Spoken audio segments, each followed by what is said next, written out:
पौराणिक समय में मुच्चुकुंद नामक एक महान राजा राज किया करते थे। बड़े बड़े देवता जैसे इंद्र, वरुण, चंद्रदेव, यमराज इत्यादि उनके मित्र थे। राजा मुच्चुकुंद अत्यंत धर्मपरायण, सत्यनिष्ठ और भगवान विष्णु के अनन्य भक्त थे। धर्म का पालन करने वाले इस राजा के राज्य में चारों ओर सुख और समृद्धि का वास था।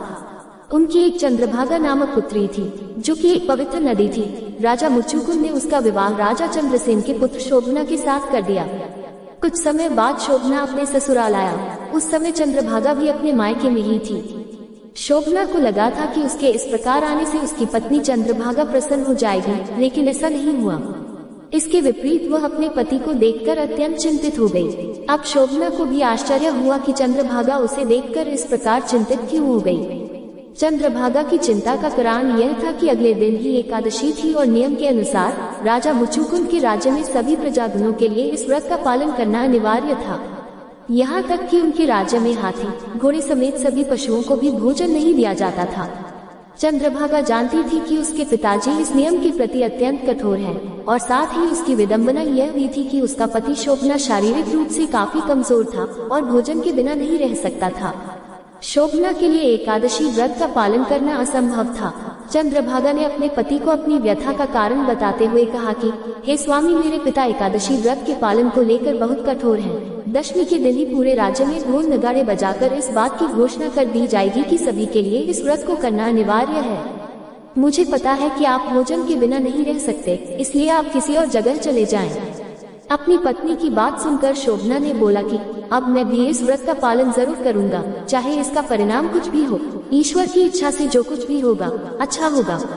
और इस प्रकार शोभना ने अपने मन में एकादशी व्रत को करने का प्रण ले लिया और एकादशी के दिन व्रत का विधिपूर्वक पालन किया।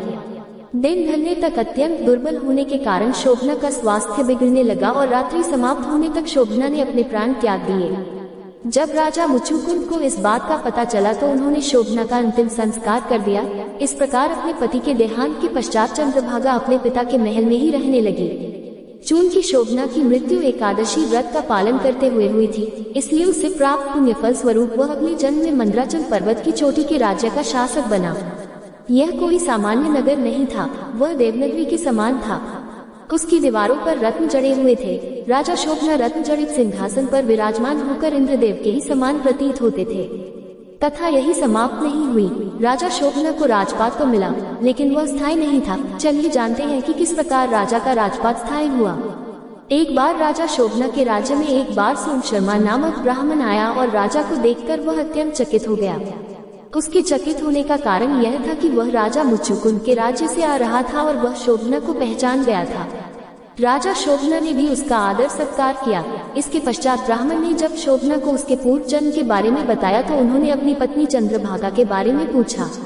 सोम शर्मा ने उत्तर देते हुए कहा, हे राजन, वहाँ सब कुशल मंगल है, लेकिन आपको इस राज्य की प्राप्ति किस प्रकार हुई? इसके बाद राजा शोभना ने बताया कि मुझे इसकी प्राप्ति एकादशी व्रत के फलस्वरूप हुई है, लेकिन मैंने यह व्रत बिना किसी श्रद्धा के किया था, इसलिए मेरा यह राज्य अस्थायी है।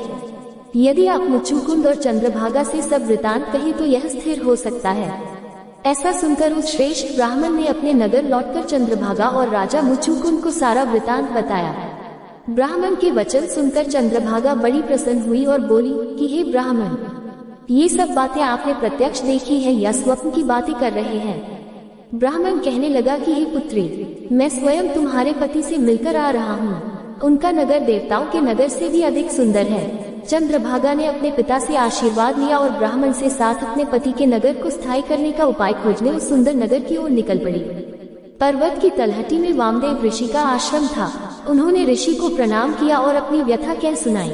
उसकी व्यथा सुनकर ऋषि वामदेव ने वेदों से कुछ मंत्रों का उच्चारण किया और उसका अर्घ्य जल चंद्रभागा पर छिड़क दिया। उस महान ऋषि के